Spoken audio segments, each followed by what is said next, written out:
You know what, Sir Bong? Kami din nag-init ang ulo namin sa'yo. I mean, of all people who can give such mali. Tsaka pag nagkaanak kayo ng babae, gusto nyo ba ganyan din ang tingin sa kanila? Ino-objectify? Pwede nilang gayahin yung adjective, pero yung Megan, isa lang yan. Alam ko, nabanggit ko na to no, nung mga nakaraang live natin. Ngayong buwan ng Marso, it's a special celebration for all the women in the world because March is Women's Month. And hindi ko alam kung nagkataon lang ba to or is it just a coincidence, no?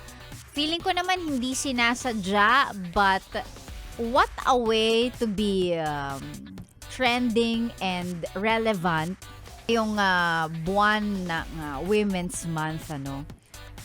I guess minsan talaga may mga pagkakataon na lalabas at lalabas yung character mo kapag yung casual ka lang na nagkikwento. Napanood nyo na ba to? Lastly, alam mo, minsan nasa Shangri-La ako, nakita ko si Ann Curtis. Ang ganda-ganda pala niya. Yun know, may desire sa loob ko na nag-init talaga. Na-imagine ko na lang kung anong pwedeng mangyari. Pero siyempre, hanggang imagination na lang yun. Pero, di naman siguro ako pwedeng kasuhan dahil kung ano yung na-imagine ko eh. Thank you very much, Madam Chair. Going viral for all the wrong reasons, and what a remark on Women's Month mismo. Para dun sa mga hindi nakakaalam kung bakit niya nabanggit yon, bakit nasabi no nung netong si Honorable Representative Bong Suntay yung experience niya na yon. Kasi ang pinag-uusapan nila, walang pwedeng kasuhan with your impure thoughts. Kung na-imagine mo lang yon, na-imagine mo na para ka sumakses, charing, hindi. Kung na-imagine mo lang naman siya at nasa utak mo lang siya and you never applied any action to it, hindi ka pwedeng kasuhan. Kaya, ginawa niya ngayong example yon na nakita daw niya isang beses si Ann Curtis sa Shangri-La and parang, you know, there's something inside him, the desire, nag-init. You know what, Sir Bong? Kami din nag-init ang ulo namin sa'yo. I mean, of all people who can give such statement, ikaw pa talaga, and in a forum like that, kasi are you for real? Diba? And you'll know that it's offensive, it's wrong kasi ang daming mga nagbigay din ng statement na kinokondemn, na ayaw nila, na hindi nila nagustuhan yung mga remarks na yon and yung statement na yon, no, tong Quezon City Representative Bong Suntay. Ang dami nagsabi, and even of course kahit yung mismong kapatid ni Ann Curtis was defending her na parang mali. And yes, we agree, it is mali.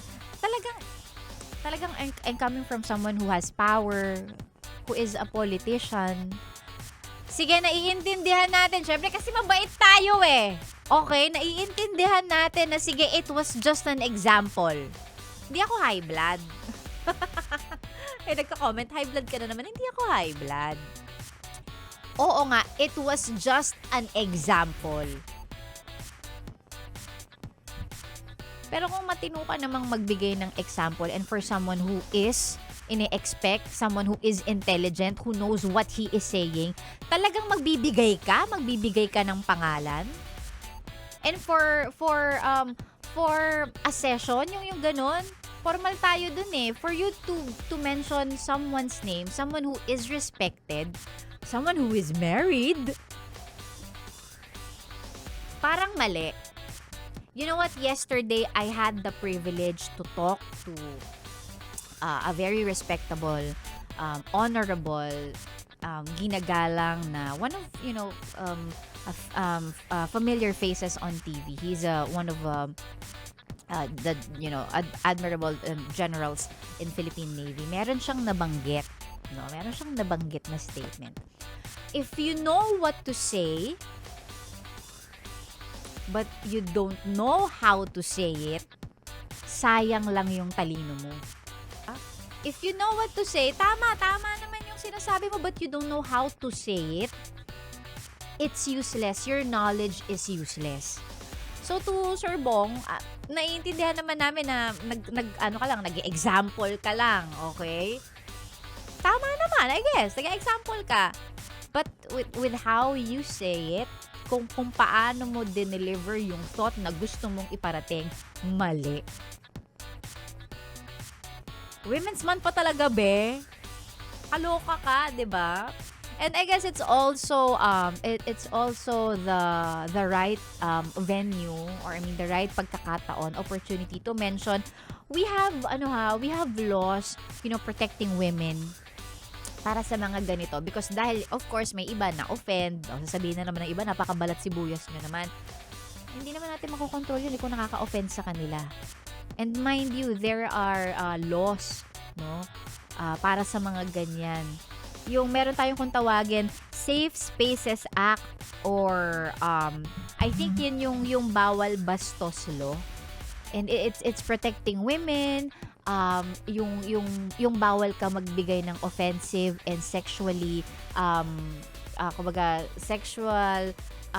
sexually motivated comments, bawal ka mag-catcall, bawal ka manghipo, or actually kasama sa Safe Spaces Act yung bawal ka magbigay ng comments, yung mga homophobic comments, mga ganyan, bawal yon. Just in case you guys didn't know about that. Safe Spaces Act, that's Republic Act 11313. Bawal bastos law. It's to address gender-based harassment in streets, workplaces, and public spaces. I guess maraming na-disappoint, maraming nagalit, because from someone who is a politician, we expect so much from you.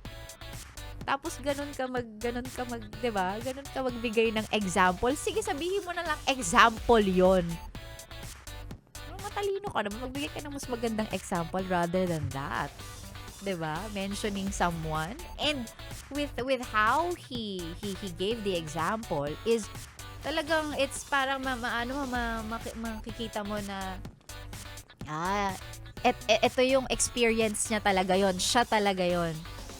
And like I said kanina, minsan talaga hindi mo maipipigilan ng character ng isang tao, lalabas at lalabas. Okay, so going back, like I said, 'di ba? Minsan yung mga simpleng slip of the tongue, doon mo talaga makikita yung character ng isang tao. And again, I guess the reason bakit ang daming nagalit was we are expecting so much from someone who is a political figure. Come on, Bong. You can do better. You can do better than that. Kung mag-explain and mag-example at mag-example ka lang din naman. Why drag Ann Curtis? 'Diba? Nakakainis. So, I guess this should also be a reminder na, guys, yung babae, bukod sa ginagawa ninyong, bukod sa ino-objectify ninyo, please lang, 2026 na tayo ngayon. Alam ko, nabanggit ko na to sa mga adlibs ko nung nakaraan, ha? Bagong lipunan na po tayo, bagong Pilipinas. 'Di ba? Makabago na tayo ngayon. Please lang, pakitigil na po yung ganyang mentality towards women. Ano tingin nyo sa amin?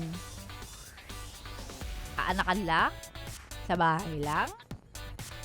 We've worked so much to attain this current standing in the society.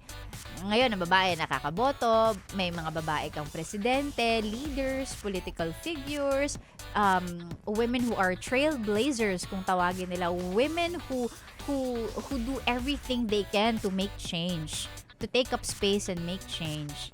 May advocacy sila. So please lang, wag niyo naman kaming i-reduce into what? Being your being part of your sexual fantasies. And kung ganyan man kayo, pwede ba pakisarilinin nyo na lang? Ayaw namin marinig yan. Ngayon pa talaga, Women's Month. So again, dun sa mga ano din, magsasabi na bakit ang mga babae Women's Month, tapos yung mga lalaki wala. Boyfriend day lang daw. O pag wala ka pang girlfriend, wala kang boyfriend day. Again, for the longest time, mas importante ang lalaki sa lipunan. Alam niyo naman pare-pareho yan. Tingin niyo sa mga babae, inaasawa lang. Dati nga, babae, hindi pinag-aaral eh. Katulong lang sa bahay. Ganun kung isipin. Tagagawa ng household chores. Ganun nyo lang sa tingnan. Ganun nyo lang tingnan ng mga babae dati. So, now, na ganito na tayo. Medyo progresibo na tayo. So, guys, please. Do better. Be better. Tsaka pag nagkaanak kayo ng babae, gusto nyo ba ganyan din ang tingin sa kanila? Objectify? Your future daughters or your daughter deserve better. So please, stop. Guys. Anyway, I guess that's it. Let's call it a day. Call it a day! Hindi pa ako uuwi. Ano pang ginagawa mo dito, ha? Sinasabi ko na nga ba eh. Solid yes friend ka talaga. Dahil nandito ka na rin lang, sige na, mag-like at mag-comment ka na. Mag-subscribe ka na rin at i-click ang notification bell. Para mapasali ka sa mga kalokohan namin. Bawal na bawal mag-no dito, ha? Kasi yes to yes!